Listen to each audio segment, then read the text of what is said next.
Good evening friends, welcome to my blog. আজ আমি আমার একটি ঘরোয়া পদ্ধতিতে কি করে ঘি তৈরি করা হয় সেই রেসিপিটি শেয়ার করছি। এটা যদিও আমার মার কাছ থেকেই শেখা। আমার মা আগে বাড়িতে ঘি করতো, এখনও করে, এখন হয়তো বেশি একটা করা হয় না, আগে খুবই করতো। মানে একটা টিফিন বাটিটাতে পুরো এক বাটির মতো আমি সর জমিয়েছিলাম, ডিপ ফ্রিজে জমিয়ে রেখেছি। কিছুদিন তো জমাতে হবে, নাহলে এতটা শর্ত হবে না। সেটাকে জমিয়ে রেখেছি। আর এক বোতল জল, মানে যেদিন আমি ঘিটা বানাবো সেদিনই 3-4 ঘন্টা আগে এক বোতল জল আমি ফ্রিজে ঠান্ডা করতে দিয়েছিলাম। আর যে মিক্সার গ্রাইন্ডারে বেশ ভালো করে, বেশ অনেকবারই মানে অন অফ করে করে এটাকে মাখনটাকে ফাটাতে হবে, যাতে আমি যখন ঠান্ডা জলটা দিব যাতে এই মাখনটা উপরে ভেসে ওঠে। তার জন্য বেশ অনেকবারই মিক্সার গ্রাইন্ডারটাকে অন অফ করে চালাতে হবে আর কি। দেখতেই পারছো। এখন আমি এখানে ঠান্ডা জলটা ঢেলে দিব। ঠান্ডা জলটা দিয়ে দিলে পুরো মাখনটা উপর দিকে ভেসে উঠবে আর নিচে জলটা থেকে যাবে। ওই জলটা এই গরমে খুবই উপকার, খেলে পরে বেশ পেটটাও ঠান্ডা থাকে। আমার তো বেশ ভালোই লাগে।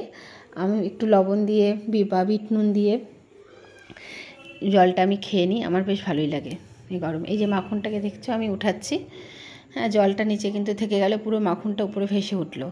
এবার ওই একটা কড়াইতে আমি পুরো মাখনটাকে উঠিয়ে নিলাম। এখন এই কড়াইতে আমি মাখনটাকে জাল করব। বেশ লো ফ্লেমে যখনই তোমরা এই কাজটা করবে, পুরো গ্যাসের ফ্লেমটাকে পুরো লোতে রাখবে, কারণ হাই করলে কিন্তু এটা খারাপ হয়ে যাবে। কারণ মানে মালাইটা যে মাখনটা হয়তো তেতে যাবে আর কি তাড়াতাড়ি, আর খুবই নাড়তে হয়। এই যে আমি কন্টিনিউ কিন্তু নেড়ে যাচ্ছি। অনেক সময় হয়তো হাতটা ধরে যাবে, তখন হয়তো একটু কয়েক সেকেন্ড একটু বন্ধ রাখলে, তারপরে কিন্তু কন্টিনিউয়াস এটাকে যত ভালো করে নাড়বে ততই মানে ভালো হবে জিনিসটা আর কি, সুন্দর হবে। কিন্তু নাড়তে হবে, নাহলে পুরো লেগে ধরবে একদম, খুবই নাড়তে হয়। কিন্তু আর ফ্লেমটাকেও কিন্তু হাই করা যাবে না, লোতে রেখেই করতে হবে। একটু সময় সাপেক্ষ ব্যাপার, তাড়াহুড়া করলে হবে না। বেশ অনেকক্ষণ পর আমার মাঝে মাঝে হাতটা ধরে যাচ্ছিল, তবু আমি কন্টিনিউ রাখো। অনেকটা ঘি ছেড়ে যাচ্ছে, ঘি যে মাখনটা ছেড়ে ছেড়ে ঘি বার হচ্ছে কিন্তু, হ্যাঁ বেশ। এই দেখো, দেখতে পাচ্ছ, এভাবে আরও কন্টিনিউ কিছুক্ষণ নাড়তে নাড়তেই দেখো পুরো উপরে ঘিটা উঠে গেছে। আর নিচে যে মালাইটা, ওটাকে আমরা চাচি বলি, হ্যাঁ, ওটা বেশ খেতে ভালো লাগে, মুচমুচে। হ্যাঁ, মুড়ি দিয়েও খাওয়া যায়, ভালো লাগে বেশ। আর উপরে পুরো ঘি একদম ভেসে উঠেছে, দেখতে বেশ ভালো লাগছে।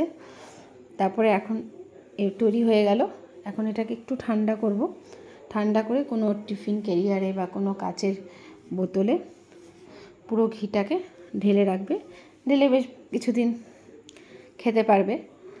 কেনা ঘি তো আমরা খাই, কারণ সবসময় তো আমাদের পক্ষে পসিবল হয় না বাড়িতে সর জমিয়ে জমিয়ে করাটা, অনেক সময় সাপেক্ষ ব্যাপার।